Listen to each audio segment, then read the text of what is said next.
हर खबर पर होगी आपकी पकड़। डाउनलोड कीजिए एबीपी लाइव ऐप।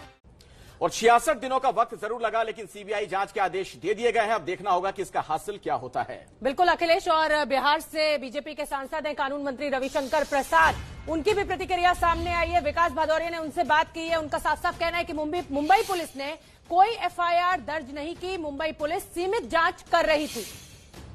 तो रविशंकर प्रसाद ने कहा कि बिहार पुलिस ने एफआईआर दर्ज कर सही किया है। इस कदम को बिल्कुल सही मानते हैं रविशंकर प्रसाद। जांच ईमानदारी से होनी चाहिए थी। रविशंकर जी, ऐसा लगा कि महाराष्ट्र सरकार ने कानून और न्याय को एकदम ताक पर रख दिया था और सीबीआई जांच तो की ही नहीं, आदेश नहीं किए। साथ ही साथ जो इन्वेस्टिगेशन थी वो भी बहुत ही धीमी गति से चल रही थी, एफआईआर तक नहीं हुई थी। देखिए, मैं सुप्रीम कोर्ट के निर्णय को देखूं तो दो बातें साफ सामने आती हैं।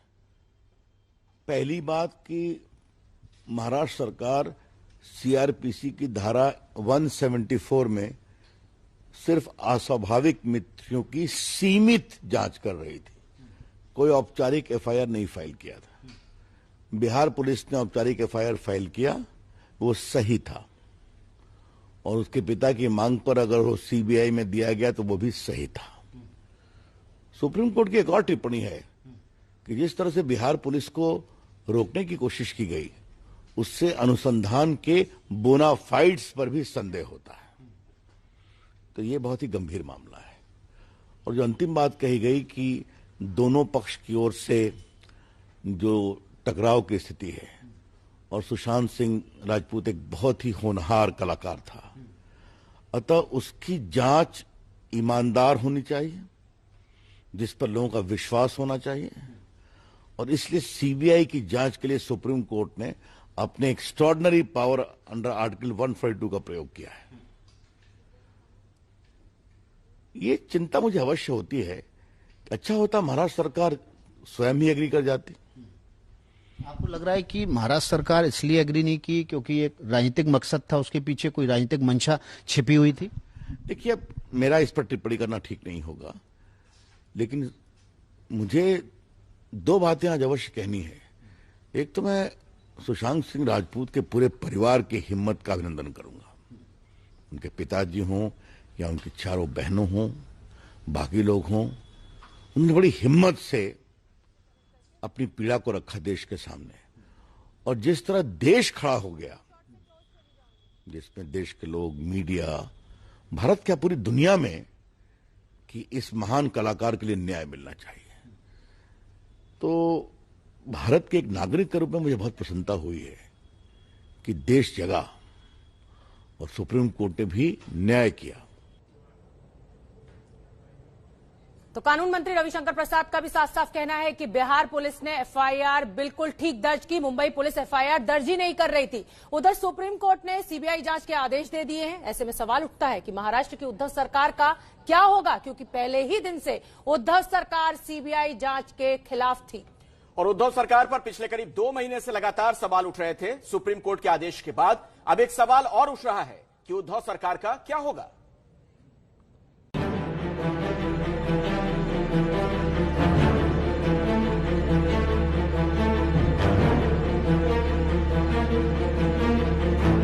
उद्धव सरकार के ढीले रवैये की वजह से ही सुशांत का केस सीबीआई के हवाले हुआ है।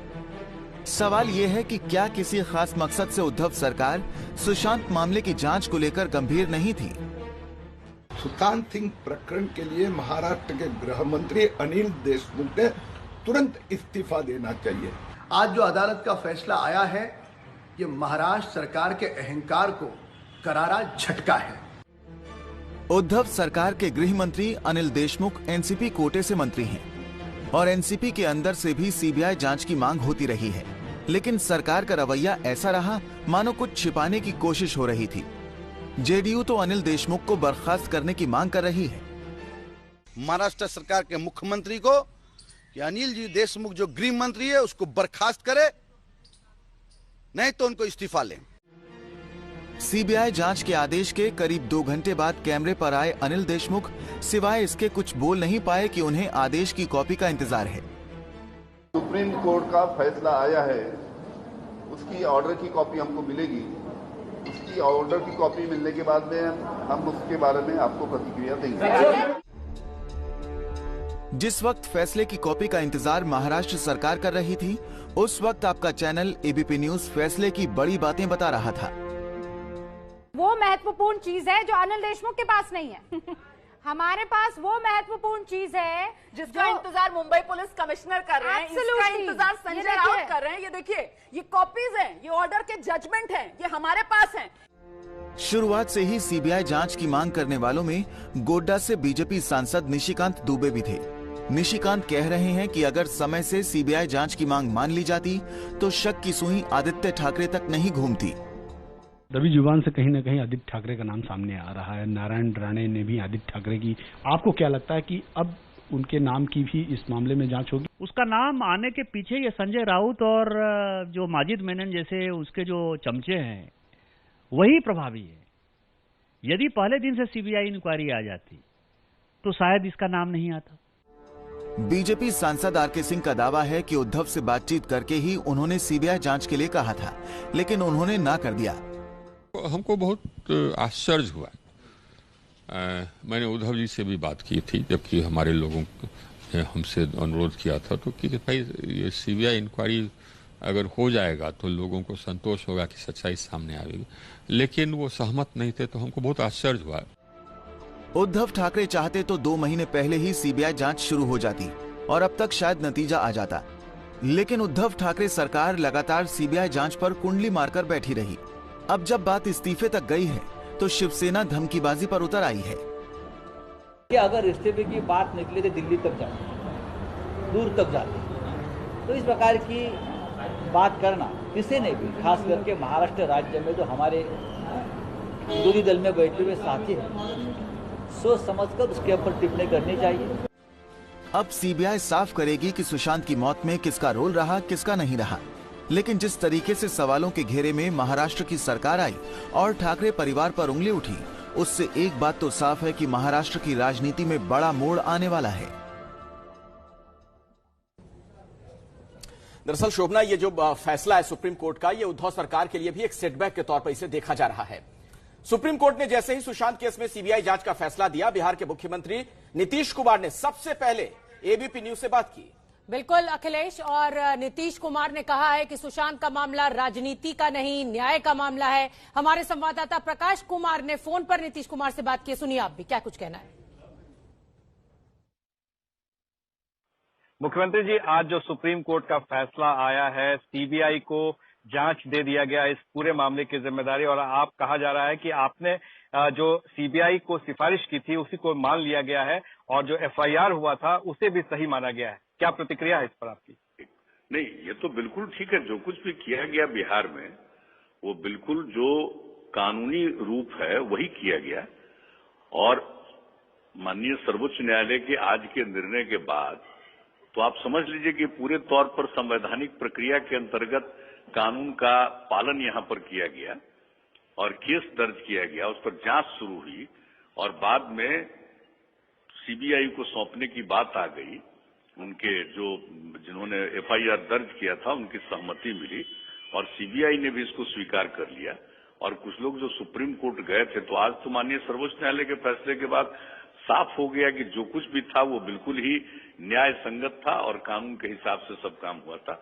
अब पूरे तौर पर न्याय मिलेगा, इस बात का हम सब लोगों को पूरा का पूरा विश्वास है। आप पर उंगलियां उठ रही थी, ये कहा जा रहा था कि बिहार में जो एफआईआर दर्ज कराई गई थी वो गलत था, वो क्षेत्राधिकार में नहीं था और इस पर राजनीतिक तूल भी दिया गया था और इसे कहा गया था कि बिहार में चुनाव है, इस वजह से ये एफआईआर कराया गया। हम तो इन लोगों की बात को कोई नोटिस ही नहीं लेते थे। इसका राजनीति से कोई रिश्ता नहीं है। इसका जो भी रिश्ता है कानून से रिश्ता है और न्याय संगत बात होनी चाहिए। तो जो हम पहले भी बता चुके हैं, जो लोग वहां बोल रहे थे उसका कोई मतलब नहीं। और एक ने जो वहां बयान दिया था तो हमने कहा कि ये कोई राजनीतिक बात है, तो जो पार्टी का आदमी है तो उसको पार्टी का आदमी उसके बात का जवाब दे देगा। इसलिए इसका मतलब ही नहीं था और ये कोई राजनीतिक बात ही नहीं थी। और ये बात तो साबित हो गया कि किस तरह से कोई भी बात लोग करते हैं तो सोच समझ करके करना चाहिए और न्याय संगत बात करनी चाहिए। ये कितनी बड़ी जीत है? कुछ भी कहा वो जाने और आज जब माननीय सर्वोच्च न्यायालय का फैसला हो गया तो ये बात तो स्पष्ट हो गई कि जो भी बिहार में किया गया वह न्याय संगत था, कानून के अनुरूप था और हम लोगों ने जो भी कदम उठाए हैं वो बिल्कुल सही थे। इसलिए तो बिहार के मुख्यमंत्री नीतीश कुमार को आपने सुना। इस समय एक बड़ी खबर आ रही है और बड़ी खबर हम आपको बता दें। बड़ी खबर महाराष्ट्र से मुंबई की मेयर किशोरी पेडनेकर ने कहा है कि क्वारंटीन के नियम सब पर लागू होंगे। किशोरी पेडनेकर ने कहा कि जो भी हवाई जहाज से आएगा उसे क्वारंटीन किया जाएगा। अब ये साफ नहीं है कि ये नियम सुशांत केस में जांच के लिए मुंबई जाने वाली सीबीआई की टीम पर भी लागू होगा या नहीं। और हमारे साथ अभय दुबे हमारे सहयोगी इस वक्त जुड़ चुके हैं इसी खबर पर। अजय दुबे हमारे साथ जुड़ चुके हैं। अजय, और कुछ भी जानकारी मिल पा रही है? किस संदर्भ में, किस कॉन्टेक्स्ट में यह बयान दिया गया है? जी, मेयर किशोरी से हमारी बात हुई। हमने उनसे स्पष्ट तौर पर सीबीआई का जिक्र करते हुए पूछा कि बिहार की पुलिस की टीम आई थी, अधिकारी जब आए तो आपने उनको क्वारंटीन कर दिया था देर रात में, तब नियम निकाले थे। उस टाइम पर एक नोटिस निकाला गया था, कहा गया था कि कई पुलिस के अधिकारी एयरपोर्ट पर आते हैं और अपना आईडी कार्ड दिखा के निकल जाते हैं। अब अगर कोई आएगा तो जो नियम कायदे बनाए गए हैं उनको फॉलो करके परमिशन लेके निकलेगा, वरना सबको क्वारंटीन होना पड़ेगा। इंस्टीट्यूशनल क्वारंटीन होना पड़ेगा या तो अस्पताल अपने घरों में रहना पड़ेगा। 14 दिन का वो नियम था। हमने उनसे सीबीआई को लेकर पूछा तो उन्होंने स्पष्ट तौर पर कहा एसओपी जो बनाया गया है वो एसओपी सबको फॉलो करना पड़ेगा, अधिकारी हो, सामान्य वर्ग हो, सबको फॉलो करना पड़ेगा। उन्होंने ये भी मेंशन किया कि क्योंकि ऐसे कई मामले सामने निकल के आए अधिकारियों से जुड़े हुए, तो इस मामले में जो म्युनिसिपल कमिश्नर हैं उनके थ्रू एक कम्युनिकेशन अलग होता है। वो स्पष्ट तौर पर इस पूरे मामले में उन्होंने कहा है कि जो नियम है सबके लिए है, समान है। अधिकारियों के लिए भी उन्होंने यही कहा कि जो नियम बनाए गए उस आधार पर क्वारंटीन होना पड़ेगा।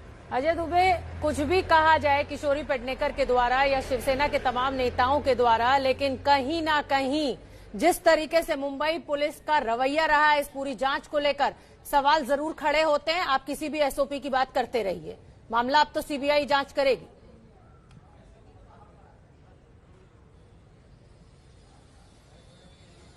जी, निश्चित तौर पर एसओपी की बात तो कर रही हैं, ये बीएमसी के स्तर पर है। महाराष्ट्र में 3-4 मोर्चे हो गए जो हैं, जो इस पूरे मामले में लगातार इस पूरे मामले में जिनकी फजीहत हो रही है, मुंबई पुलिस की हो रही है, महाराष्ट्र सरकार की हो रही है और विनय तिवारी को क्वारंटीन करने को लेकर बीएमसी की भी फजीहत हो रही है। तो तमाम वो मुद्दे बीएमसी ने जब क्वारंटीन किया था उस समय फजीहत हुई, आज जब पूरा फैसला आ गया सुप्रीम कोर्ट का, अजय दुबे मैं आपको रोक रही हूं। अजय दुबे मैं आपको रोक रही हूं। हमारे साथ एक बहुत ही खास मेहमान जुड़ने जा रहे हैं। सुशांत सिंह राजपूत के पिता के वकील विकास सिंह हमारे साथ जुड़ रहे हैं। विकास सिंह जी, आज सुप्रीम कोर्ट का एक बड़ा फैसला आया, पूरे मामले की जांच अब सीबीआई करेगी। बहुत बहुत बधाई आपको।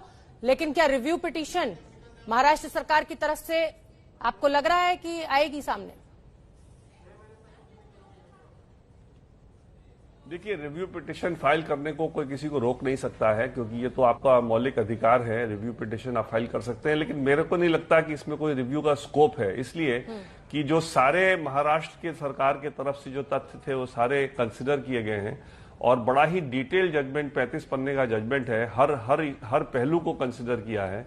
और यहां तक ऑनरेबल कोर्ट ने कहा है कि जो ये सीबीआई रजिस्ट्रेशन जो था वो सही था, पटना का जो फायर रजिस्ट्रेशन वो भी सही था, और लास्ट में जो सबसे अहम बात है कि कोर्ट ने अपना 142 का जुरिस्डिक्शन इस्तेमाल किया है और कहा है कि इस मामले में एक कॉन्स्टिट्यूशनल कोर्ट का राइट अलग से होता है एक सीबीआई रेफरेंस करने का, और कहा कि in spite of Patna police, Bihar police already making a recommendation और सीबीआई टेकिंग ओवर, उसको स्टैंप ऑफ अप्रूवल कोर्ट ने अपने आदेश से कर दिया है। तो इसलिए इसके बाद तो कोई रिव्यू या कोई किसी बात की कोई गुंजाइश रहती ही नहीं है। अब सुप्रीम कोर्ट का यह मानना है कि अगर इसके बाद कोई एफआईआर अगर मुंबई में रजिस्टर होगा भी इस सब्जेक्ट पे, वो एफआईआर भी स्ट्रेट अवे सीबीआई ही इन्वेस्टिगेट करेगा। इसलिए कहीं कोई गुंजाइश नहीं छोड़ी है कि मुंबई पुलिस कुछ भी इसमें अपने तरफ से अलग से कुछ करना चाहे या कोई सीबीआई के साथ कोऑपरेशन में कोई कमी करे। हर मामले को सुप्रीम कोर्ट ने बड़े अच्छे से तय कर दिया है इस केस में। चलिए विकास सिंह जी, आपसे तमाम पहलुओं पर हम बातचीत करेंगे, लेकिन अभी चूंकि एक बड़ी खबर आई है उस पर मैं आपसे रिएक्शन चाहूंगा। खबर मुंबई से आई, वहां की मेयर जो है वो कह रही हैं कि जो भी लोग वहां पहुंचेंगे, चाहे सीबीआई के टीम के लोग भी क्यों ना, उन्हें क्वारंटीन किया जाएगा, जो नियम कायदे उसका पालन किया जाएगा। क्या आपको लगता है कि जांच में बाधा डालने का ये एक पैंतरा है? देखिए, मेरे हिसाब से तो अगर इस सुप्रीम कोर्ट के आदेश के बाद भी अगर वो क्वारंटीन करने की बात करेंगे तो जो ऑफिसरान क्वारंटीन का ऑर्डर पास करेंगे उन पर भी क्रिमिनल केस रजिस्टर हो सकता है और सीबीआई उसमें एक्शन ले सकती है। इसलिए मेरे को नहीं लगता कि इस तरह से वो उनकी कोई उनमें अगर उनको प्रॉपरली लीगली एडवाइज किया गया है कि वो इस तरह से क्वारंटीन वाला करे। और क्वारंटीन करके क्या कर लेंगे अल्टीमेटली? आप देखिए, जब सीबीआई को इन्वेस्टिगेशन करना ही है तो क्वारंटीन करके उनको मिलेगा क्या? इसलिए मेरे को नहीं लगता ऐसा वो करेंगे। लेकिन अगर ऐसा वो स्टिल करते हैं तो फिर वो सीबीआई अपने लेवल पे हैंडल करेगी, या जरूरत पड़ेगी तो हम सुप्रीम कोर्ट फिर से कोई एप्लीकेशन डालेंगे ऑर्डर के लिए। विकास सिंह जी, पूरी कोशिश मुंबई पुलिस के, ऐसा आरोप लगाया जा रहा है बिहार पुलिस की तरफ से भी, डीजीपी साहब भी हमारे साथ कुछ देर पहले जुड़े हुए थे, कि अब रिपोर्ट जो की गई है वो मराठी में लिखी गई है, अब उसका पहले हिंदी ट्रांसलेशन होगा, तो इसका मतलब एक तरीके से क्या आपको लग रहा है कि डिले करने की पूरी कोशिश की जा रही है? देखिए, जो भी उन्होंने इन्वेस्टिगेशन किया है या जो भी उन्होंने रिकॉर्ड किया है स्टेटमेंट, वो statement in any case CBI use नहीं कर सकता, क्योंकि सीबीआई वो जो स्टेटमेंट है वो 161 सीआरपीसी का स्टेटमेंट नहीं माना जा सकता, क्योंकि इस 161 सीआरपीसी का स्टेटमेंट तभी होगा जब एफआईआर दर्ज होगा। वहां चूंकि एफआईआर दर्ज नहीं था तो उस स्टेटमेंट को ऐसे भी ज्यूरिसडिक्शन बार है, इसलिए जितने लोगों को इन्वेस्टिगेट किया था मुंबई पुलिस ने, उनको सीबीआई को इंडिपेंडेंट तरीके से इन्वेस्टिगेट करना पड़ेगा, इंटरोगेट करना पड़ेगा या क्वेश्चन करना पड़ेगा। इसलिए मेरे को नहीं लगता इस ट्रांसलेशन के उसमें कोई उलझन में कोई ऐसी प्रॉब्लम आएगी। और दूसरी बात, मुंबई सीबीआई के पास एक महाराष्ट्र का विंग भी है, सो वहां जो इस तरह की बात आएगी वो वहां के अपने लोकल अफसरों को वो इंक्लूड कर ले सकते हैं अपने इन्वेस्टिगेशन में। और जहां तक कि महाराष्ट्रीय या मराठी लैंग्वेज की बात है तो जो लोकल सीबीआई का अफसर है वो उनको मदद कर देंगे। इसलिए ये सब कोई बहानेबाजी मेरे हिसाब से नहीं चलेगी इसको डिले करने के लिए। महाराष्ट्र सरकार चाहे ये सब कुछ भी करना चाहे, अल्टीमेटली सीबीआई को इस मामले को एक नए सिरे से देखना होगा। सारे एविडेंसेस नए तरीके से इकट्ठे करने पड़ेंगे और उस एविडेंसेस में जो बातें आएंगी उसके बेसिस पे अपने केस को आगे ले जाना पड़ेगा। विकास जी, मैंने पहले भी कई मौकों पर आपको सुना है, आप अक्सर कह रहे थे कि इस पूरे मामले में जैसे जैसे देरी हो रही है, हर गुजरता हुआ मिनट या घंटा इस मामले की जांच में बहुत ज्यादा दिक्कतें होंगी। क्या आपको लगता है कि जो 66 दिन गुजर गए, कुछ ऐसे अहम सबूत रहे होंगे जो अब नहीं होंगे? उस लेवल पर भी क्या कुछ दिक्कत आ सकती है अब सीबीआई के सामने? देखिए, इसमें तो कोई दो राय नहीं है कि जो कंटेम्पोरेनियस एविडेंस हम लोग कहते हैं, जैसे मान लीजिए एक वारदात के जगह जो चीज पाया गया हो, जो वहां सामान पड़े हो, फिंगरप्रिंट्स हो, ये सब तो सीबीआई ने, मुंबई पुलिस ने कुछ ढंग से लिया ही नहीं है। आपको ध्यान होगा जिस तरह का फोटोग्राफ्स आ रहा है उस सीन का, कि वहां पे लोग आ रहे हैं, जा रहे हैं, एक गार्ड डिसाइड कर रहा है वहां पे कि कोई आए ना जाए, पुलिस वाले खाली तमाशा देख रहे हैं। उन्होंने किसी को आते जाते, मैंने कहीं किसी वीडियो में नहीं देखा कि पुलिस वाला कह रहा है कि आप कौन हो या रोके उनको जाने से अंदर। आपको इस तरह के कोई नॉर्मल क्राइम में पुलिस एक सील करने की प्रतिक्रिया होती है। सील करने का मतलब है कि एक बाउंड्री बन जाता है कि इस बाउंड्री के अंदर ना कोई निकलेगा बाहर, ना कोई अंदर आएगा। तो इस तरह का कहीं कोई ऐसा एफर्ट नहीं दिखाई दिया मुंबई पुलिस के द्वारा इस हादसे के बाद। तो इसलिए कहीं ना कहीं जो मुंबई पुलिस ने जो इसमें लापरवाही बरती है उसका तो डेफिनेटली नुकसान हमको फील होगा इस इन्वेस्टिगेशन में। लेकिन फॉर्चुनेटली आजकल इलेक्ट्रॉनिक ट्रेल इतना जबरदस्त है कि उस इलेक्ट्रॉनिक ट्रेल्स के माध्यम से बहुत कुछ रिक्रिएट किया जा सकता है। और जब इनकी कस्टोडियल इंटेरोगेशन होगी तो बहुत सी बातें जो अभी तक नहीं आई हैं, जो किसी ने पूछा ही नहीं, मेरा इनफैक्ट बेटर कहना होगा, किसी ने जो बातें पूछी ही नहीं है वो अब पूछी जाएंगी, तो उससे बहुत सी बातें ऐसी निकलेंगी जो कि अभी तक नहीं आई है किसी के सामने, और उससे एक सही दिशा मिलने का मेरे को अभी भी उम्मीद है। विकास सिंह जी, आपने बहुत सारे क्रिमिनल केसेस को हैंडल किया होगा, आप कोर्ट की प्रोसीडिंग्स को बहुत अच्छी तरह समझते होंगे। जो पोस्टमार्टम की रिपोर्ट है उसमें साफ साफ है कि डेथ का जो कॉज है वो दम घुटना है, यानी हैंगिंग है। ऐसे में आप लगातार ये कह रहे हैं कि नहीं, सुशांत आत्महत्या कर ही नहीं सकता, ये पूरा मामला हत्या का है। अब जब सीबीआई जांच करेगी, पोस्टमार्टम की रिपोर्ट कोर्ट में एक बहुत अहम साक्ष्य है, कैसे ये प्रूफ हो पाएगा? इस पर आपको क्या लगता है, सीबीआई को दिक्कत होगी? देखिए, पोस्टमार्टम रिपोर्ट जो है, जो मेरे सामने दिखाई दिया है, जो साइंड कॉपी जो सर्कुलेट हो रही है, ऑफिशियल कॉपी तो उन्होंने किसी के साथ शेयर नहीं किया है, उसमें आप देखिए बहुत सी कमियां हैं। एक तो उस पोस्टमार्टम रिपोर्ट में टाइम ऑफ डेथ नहीं है। टाइम ऑफ डेथ बड़ा क्रूशियल होता है डिटरमिन करने के लिए कि कब आदमी मरा और हैंगिंग से मरा या पहले मार करके उसको टांगा गया, नंबर 1। नंबर 2, जो कॉज ऑफ डेथ है वो हैंगिंग से भी हो सकता है, और अगर कोई गले को खींच के ऐसे, अगर कोई कपड़े या कोई बेल्ट से अगर खींच के ऐसे गले को अगर दबा दे तो वो भी वही सेम इफेक्ट आएगा। हैंगिंग के जो कुछ टिपिकल जो फीचर्स होते हैं वो फीचर्स नहीं है उसमें, जैसे वो नेक का बड़ा हो जाना, फिर वो आंख का पॉप आउट करना, मुंह से झाग आना। हाँ, विकास सिंह जी, आप बड़ी बात कह रहे हैं और बड़ी बात ये कह रहे हैं कि मार के शायद उनको लटकाया गया, लेकिन ये तो पोस्टमार्टम में चीजें साफ हो जाती हैं। जो पोस्टमार्टम की रिपोर्ट होती है उसमें ये सब कुछ साफ हो जाता है। चलिए मान भी लें कि लापरवाही बरती गई, अब सीबीआई कैसे कोर्ट में ये प्रूफ करेगी? ये एक बड़ा सवाल, बड़ी दिक्कत सीबीआई के सामने होगी। देखिए, सीबीआई के सामने दिक्कत तो बहुत सारी है, इसमें कोई दो राय नहीं है, लेकिन मेरे को लगता है कि अगर वो प्रॉपर तरीके से छानबीन करेगी तो सारी दिक्कतों को पूरा कर सकती है, और लोग इसमें बहुत मदद करने को आ रहे हैं। और आपको बताऊं कि नॉर्मल क्राइम में क्या होता है ना कि लोग सामने नहीं आना चाहते हैं। इस क्राइम में एक बहुत अलग फीचर है कि पब्लिक में से लोग बहुत आना चाह रहे हैं बताने के लिए, तो इसलिए बहुत सी बातें ऐसी होंगी जो कि पब्लिक के द्वारा खुलेंगी और लोग आकर के बताएंगे। क्योंकि जिस तरह से एक होता है ना इंटरेस्ट कि भाई लोग सोचते हैं यार कौन पड़े इस केस में, इसको रहने दो। क्राइम में नॉर्मली यही एक लोगों का एक एटीट्यूड होता है, लेकिन इस केस में इतना ज्यादा इंटरेस्ट है पब्लिक का, और पब्लिक जानना चाहती है कि अल्टीमेटली हुआ क्या, तो बहुत लोग बताने आएंगे। और उस बिल्कुल पब्लिक का तो इंटरेस्ट है जाहिर तौर पर, तमाम वीडियोस भी सामने आ रहे हैं विकास जी, लेकिन एक बड़ा सवाल यह है मुंबई पुलिस का जो असहयोग का शुरू से रवैया रहा है। मुंबई पुलिस ही सबसे पहले वहां घटनास्थल पर गई, मौका वारदात पर गई, तमाम चीजें उसने देखी, वो सब बहुत महत्वपूर्ण हो जाता है जो परिस्थिति जन्य साक्ष्य होते हैं। ऐसे में अब आपको क्या लगता है, सुप्रीम कोर्ट के आदेश के बाद मुंबई पुलिस की यह बाध्यता है कि सीबीआई को हर सुराग सबूत वहां पर उपलब्ध करवाए और सहयोग करे?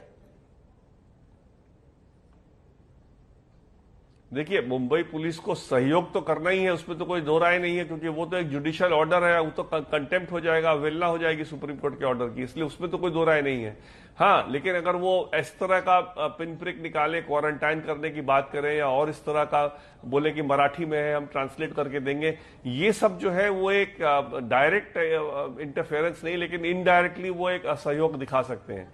तो मेरे को नहीं लगता इसमें सीबीआई को कोई दिक्कत आएगी। सीबीआई के पास सफिशिएंट मैन पावर है और सफिशिएंट उनके पास लोग हैं ऐसे जो कि इन सब दिक्कतों को निकाल करके पूरा कर पाएंगे, और इस तरह की बातों से सीबीआई को मेरे को नहीं लगता कि कोई अड़चन होगी इस इन्वेस्टिगेशन को सही दिशा में ले जाने में। विकास सिंह जी, आप वकील हैं परिवार के और इस पूरे मामले को बहुत करीब से देख रहे हैं।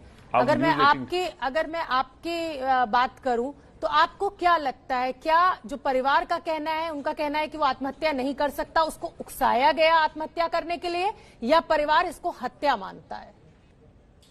दो अलग अलग चीजें, उकसाया गया आत्महत्या करने के लिए या फिर हत्या की गई।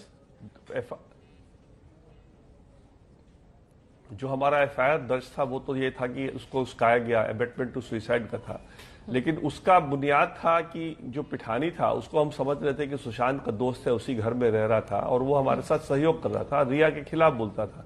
लेकिन जैसे एफआईआर दर्ज हुआ और उसको उसमें एक्यूज नहीं बनाया, नामजद उसको एक्यूज नहीं बनाया गया, उसके बाद उसने पलटी खा ली और उसके बाद से वो रिया को मदद करने लगा। और आपको याद होगा सुप्रीम कोर्ट ने उसने एक ईमेल भी भेजा जिसको रिया ने यूज करने की कोशिश की।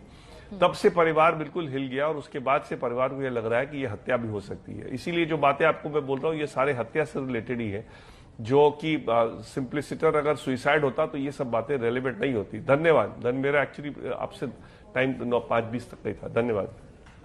विकास सिंह जी ने से हम लोग बात कर रहे थे और उनका साफ साफ कहना है अखिलेश की पहले तो आत्महत्या के लिए उकसाने की बात की। बिल्कुल, और इस बीच एक और अहम खबर है, आपको अब हम एक इंटरव्यू भी दिखाने जा रहे हैं। चेतन भगत से इस बारे में बातचीत की है एबीपी न्यूज ने, हमारे सहयोगी यासिर ने उनसे बात की, सुनिए क्या कह रहे हैं वो।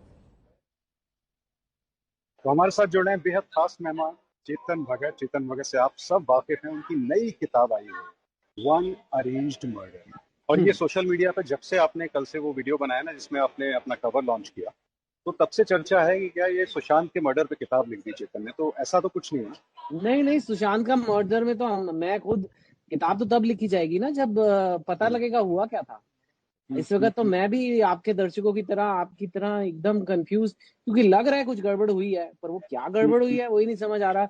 बात सुप्रीम कोर्ट तक ऑलरेडी पहुंच चुकी है, आज फैसला भी आ गया, तो अभी तो जांच होगी, तहकीकात होगी, सबूत निकलेंगे, क्योंकि as a writer of murder mysteries काफी हम रियल केस स्टडी करते हैं लिखने से पहले। तो ये सुशांत का केस तो साफ दिख रहा है कि इसमें कुछ गड़बड़ है। वो क्या गड़बड़ है वो सब हमें जांच से पता लगेगा। एक छोटे शहर का एक हिंदी भाषी लड़का आता है जो अपनी मेहनत से ऊंचा मकाम हासिल करता है, अपनी जगह बनाता है, लेकिन उसका हर बात पे मजाक उड़ाया जाता है क्योंकि उसको खास कैंप्स में जगह नहीं मिली। और ये कहानी सुशांत की तो थी, ये कहानी चेतन भगत आपकी भी। फिर वो रीजन क्या है कि जो जगह मिलनी चाहिए वो अक्सर नहीं मिलती। कौन से ग्रुप्स, कौन से कैंप्स हैं ये जो राइटिंग में भी हैं और फिल्म इंडस्ट्री में? ये ना हमारे देश का एक कल्चर है कि हम हर चीज का कास्ट सिस्टम बना देते हैं। हर चीज में एक कास्ट सिस्टम है कि आपकी औकात, एक वर्ड होता है औकात, वो हमारी इंडिया में ही है, हिंदी में ही होता है वर्ड औकात। आपको कहीं इंग्लिश में औकात का इंग्लिश वर्ड नहीं मिलेगा आपको। तो हमें ये औकात का एहसास दिलाना बहुत जरूरी लगता है लोगों को। तो जो औकात बनती है आपका, जहाँ जन्म हुआ, आपके मम्मी पापा कौन थे, आपके पास कितने पैसे थे जब आप बड़े हो रहे थे, आपने कितनी इंग्लिश बोली जब आप बड़े हो रहे हो, उससे आपकी औकात होती है। और अगर आपकी वो औकात करार दी गई कि आपकी वो औकात नहीं है, आप जितने सफल हो जाओ, आप जितने टैलेंटेड हो, आपको कभी भी वो ऊंचा दर्जा नहीं देंगे। वो टेबल पे आपको बैठने नहीं देंगे, बोलेंगे तुम जमीन पे बैठ के ही खाओ। और अगर आप बैठ गए टेबल पे तो बोलेंगे अब आप बोलो मत, यू नो। तो ये एक लोगों ने अपना अधिकार बना लिया कि हम अंग्रेजी अच्छी बोलेंगे या हम एक सर्टन सर्कल्स में घूमते हैं। तो ये जो टैलेंटेड लोग जो इंडिया भर से आए हैं, इनके बारे में हम इनको हमेशा अपने से नीचे रखेंगे, औकात इनकी नीचे रखो, आपको कभी वो इक्वल दर्जा नहीं देंगे। यही तो डिस्क्रिमिनेशन होता है, यही तो जात पात होती है, यही तो यही है, यही से है ना। क्योंकि उन लोगों को डर लगता है कि इंडिया इसी तरीके से चलता आया है, इंडिया उस तरीके से चलता रहे तो वो लोग खुश हैं, ताकि उनके बच्चे सिक्योर रहते हैं, उनके भांजे, चाचे, भतीजे सब सिक्योर है। उसमें आप कैसे 6 मीडिया वालों को आप पटा के रखा है आपने, जो फिल्मी जगत के, उनको बोला जरा लिखो इसके बारे में, क्या छिछोरे चली है लेकिन सुशांत की वजह से नहीं चली, चलवा दो। तो बस वैसे ही उसकी औकात लो मानते हैं। तो लेकिन आपने ये सवाल उठाए थे ना कि हो सकता है कि ये इतनी जल्दी कैसे आत्महत्या डिसाइड कर दिया या ऐलान कर दिया, क्यों इतनी जल्दबाजी, क्यों? ऐलान तो मतलब देखिए, उन्होंने प्राइमा फेसी कहा था, लेकिन हाँ मतलब कहीं ना कहीं तो कुछ गड़बड़ लग ही रहा है। कभी वो उनके जो अभी तो उनके साथ को के दोस्त है, कोई कहता है मैं दोस्त हूँ, मैं उनके साथ रह रहा हूँ, कोई कहता है मैं दोस्त नहीं हूँ, मैं मैनेजर हूँ, मैं फ्लैटमेट हूँ। यही नहीं समझ आ रहा कि दोस्त है कि फ्लैटमेट है, या उनका काम देखता है या उनके नीचे काम करता है। मैं दवाई देता था उन्हें, लेकिन दवाई का नाम नहीं पता है। मैंने ताले वाले को बुलाया है, लेकिन ताले वाले को मैंने कहा ये ले पैसे, दरवाजा खोल दिया तूने, अच्छा खोलना मत, अभी ये लो पैसे चेंज दो मुझे, अच्छा ओके बाय, फिर जाके हम दरवाजा खोलेंगे। ऐसे ये क्या हो रहा है? लाइक तो आई मीन ये सब चीजें होते तो लगता है कि यार ठीक से बताओ तो सही हो क्या रहा है। तो आई थिंक कहीं ना कहीं वो अब होगा। अब तो खैर सुप्रीम कोर्ट ने कह दिया, आप ना, मेरे को बस डर यही है कि एविडेंस आएगा कि नहीं, सबूत आएंगे कि नहीं। 2 महीने बीत चुके हैं ना, अदालत तो सबूत मांगेगी, बोलेगी सबूत लाओ। बिल्कुल। और अब बात कर लेते हैं गुप्तेश्वर पांडे, जो कि बिहार के डीजीपी हैं। वो महाराष्ट्र पुलिस को अनएथिकल और अनप्रोफेशनल बता रहे हैं। हमारे सहयोगी प्रकाश कुमार ने उनसे बात की, सुनिए क्या कुछ कह रहे हैं। कहां हो रिया चक्रवर्ती, सामने आओ। बिहार पुलिस जब ढूंढने गई थी रिया चक्रवर्ती को तो वो सामने नहीं आई थी, और उल्टा महाराष्ट्र पुलिस ने यहां के एक आईपीएस ऑफिसर को क्वारंटीन कर दिया था। उस वक्त बिहार के डीजीपी गुप्तेश्वर पांडे ने खुलेआम चैलेंज किया था, ये गलत हो रहा है, ये ठीक नहीं हो रहा है। आज सुप्रीम कोर्ट के आदेश से, फैसले से ये साफ हो गया है कि जो कुछ भी उस समय डीजीपी साहब ने कहा था उसमें तथ्य था, सच्चाई थी। हमारे साथ खुद है गुप्तेश्वर पांडे जी। गुप्तेश्वर जी, पांडे जी, आपने खुलकर कहा था कि इस मामले में अगर रिया चक्रवर्ती निर्दोष हैं तो वो सामने क्यों नहीं आती हैं? अब तो सीबीआई जांच कर रही। मैंने कई बार कहा उनको, देखिए मेरी व्यक्तिगत किसी से कोई दुश्मनी नहीं है। आप बताइए रिया चक्रवर्ती से मेरी व्यक्तिगत क्या दुश्मनी है? मेरी तो कोई व्यक्तिगत दुश्मनी नहीं है। अब वो खुद ट्वीट करके अगर बोलती हैं, भारत के गृह मंत्री से, आदरणीय गृह मंत्री से मांग करती हैं कि सीबीआई जांच करे, और सीबीआई तो जांच अभी करती नहीं है, बिहार पुलिस पहुंच जाती है। पता चलता है कि एफआईआर हुआ, बिहार पुलिस पहुंच गई। हमने चिल्ला चिल्ला कर कहा, कई माध्यम से खबर किया, भाई बिहार पुलिस को आकर के एक बार अपनी बात कह दीजिए ना। तो आप आ नहीं रही हैं, वीडियो आप जारी कर रही हैं, अपनी बात वीडियो के माध्यम से, सत्यमेव जयते के माध्यम से कह रही हैं, वो ठीक है।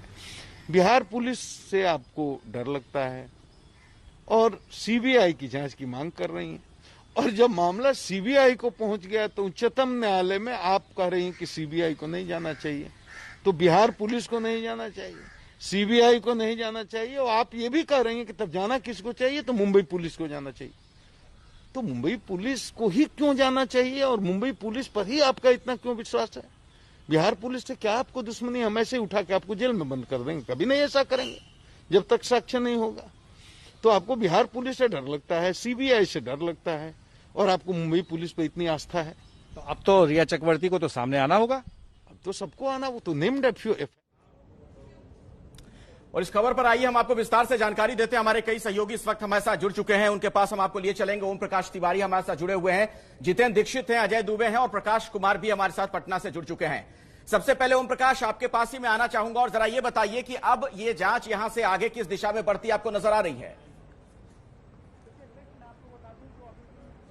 देखिए अखिलेश, मैं आपको बता दूं, जो अभी भी थोड़े से कानूनी हर्डल्स चल रहे हैं, उनके बीच में सीबीआई ने अपना काम शुरू कर दिया है। सीबीआई की एसआईटी ने इस मामले में एक आधिकारिक पत्र बॉम्बे पुलिस को भेज दिया है। हालांकि सीबीआई सूत्रों के मुताबिक बॉम्बे पुलिस की तरफ से अभी तक उन्हें ऐसा कोई इंडिकेशन नहीं मिला है जिसमें कोई सहयोग किए जाने की बात की जा रही हो। लेकिन एक पत्र भेज दिया गया है जिसमें साफ तौर पर कुछ चीजें मांगी गई हैं जो सुशांत से संबंधित हैं। उनकी सीडीआर है, उनकी डायरियां हैं, उनकी पोस्टमार्टम रिपोर्ट है, उनका फोन है, उनका अन्य इलेक्ट्रॉनिक उपकरण है, वो सारी चीजें बॉम्बे पुलिस से मांग ली गई हैं। और सीबीआई की एक टीम बहुत जल्द यहां से बॉम्बे रवाना हो रही है, जहां पर जाकर वो मौके पर भी जाएगी और वहां पर पूरा क्राइम सीन वो फिर से जो है कराएगी कि सुशांत किस हालत में लटके हुए मिले थे। हालांकि सीबीआई का कहना है कि इस पूरे मामले में काफी परेशानी का सामना करना पड़ेगा। बिल्कुल ओम प्रकाश, और मैं जितेंद्र दीक्षित का रुख कर लेती हूँ। जितेंद्र मुंबई में मौजूद हैं। जितेंद्र, सुप्रीम कोर्ट के जो ऑर्डर की कॉपी है वो सिर्फ अनिल देशमुख को नहीं मिल पा रही है, मुंबई पुलिस के कमिश्नर को नहीं मिल पा रही है, संजय राउत को नहीं मिल पा रही है। सवाल जरूर गंभीर खड़े होते हैं कि अब जब कोर्ट ने कह दिया है तो अब तो जांच में सहयोग करना ही पड़ेगा।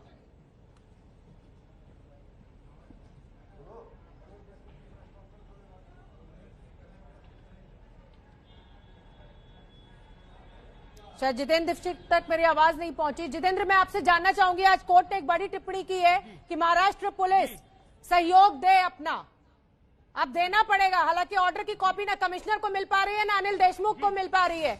बड़ी खबर आ रही है, बड़ी खबर यह कि थोड़ी ही देर में महाराष्ट्र के गृह मंत्री अनिल देशमुख प्रेस कॉन्फ्रेंस करेंगे। जितेंद्र, इसी से जुड़ा मेरा सवाल, क्या कुछ कह सकते हैं गृह मंत्री? कॉपी मिली कि नहीं मिली उन्हें ऑर्डर की अभी तक? देखिए, ऑर्डर क्या आया है इसकी जानकारी उनको मिल गई है और अब पिछले घंटे भर से जो महाराष्ट्र के एडवोकेट जनरल हैं उनके साथ में उनकी बैठक चल रही है कि इस दिशा में अब इस ऑर्डर के आने के बाद में महाराष्ट्र सरकार की क्या रणनीति होगी, क्या रिव्यू पिटीशन दायर किया जाएगा और अब कानूनी तौर पर किस तरह से इस मामले में आगे बढ़ना चाहिए, तो इसको लेकर चर्चा हो रही है। कुछ देर पहले महाराष्ट्र के सीएम उद्धव ठाकरे और मुंबई के पुलिस कमिश्नर परमबीर सिंह के बीच में भी बैठक हुई थी और अब हो सकता है कि कुछ ही देर बाद महाराष्ट्र के गृह मंत्री अनिल देशमुख प्रेस कॉन्फ्रेंस में इस बात का खुलासा करें कि अब आगे की उनकी रणनीति क्या होने वाली है। हमने आपसे कुछ देर पहले संजय राउत से बात की थी और उन्होंने तो यही कहा था कि शिवसेना का स्टैंड यही है कि जो कुछ भी सुप्रीम कोर्ट से ऑर्डर आया है हम उसका आदर करते हैं, हम उस पर अमल करेंगे, ऐसा उन्होंने कहा था। प्रेस कॉन्फ्रेंस जैसे ही शुरू होगी, जी जितेंद्र, हम अपने दर्शकों को लिए चलेंगे। ये देखना अहम होगा कि आखिर क्या कहा जाता है महाराष्ट्र सरकार की तरफ से। सीधा रुक कर लेती हूँ प्रकाश का। प्रकाश पटना में मौजूद है। प्रकाश, आने वाले चुनाव में जेडीयू को कितना फायदा होगा ये जो पूरा मामला सीबीआई को ट्रांसफर हुआ है? देखिए, जैसे ही सीबीआई जांच के फैसले आए हैं उसके बाद से मेरी बात हुई है बिहार के मुख्यमंत्री नीतीश कुमार से और फिर तेजस्वी यादव और चिराग पासवान ने, इन दोनों ने अपनी बातें ट्वीट की है। तेजस्वी यादव ने कहा है कि वो पहले से ही सीबीआई की मांग उठा रहे थे, वो सुशांत के परिवार से मिलने गए हुए थे। ये बाद में ऐसा हुआ कि पटना में एफआईआर दर्ज हुआ, फिर सीबीआई। चिराग पासवान कह रहे हैं कि वो इसमें सबसे आगे थे और उन्होंने लीड लिया था, लेकिन नीतीश कुमार ने एफआईआर दर्ज कराकर बिल्कुल, तो सब श्रेय लेने की होड़ में नजर आ रहे हैं। और एक बात साफ है कि बिहार चुनाव में इस बार ऐसा लगता है कि सबसे बड़ा मुद्दा होगा। आप तमाम संवाददाताओं का बहुत बहुत शुक्रिया ये जानकारी हमारे दर्शकों तक पहुंचाने के लिए।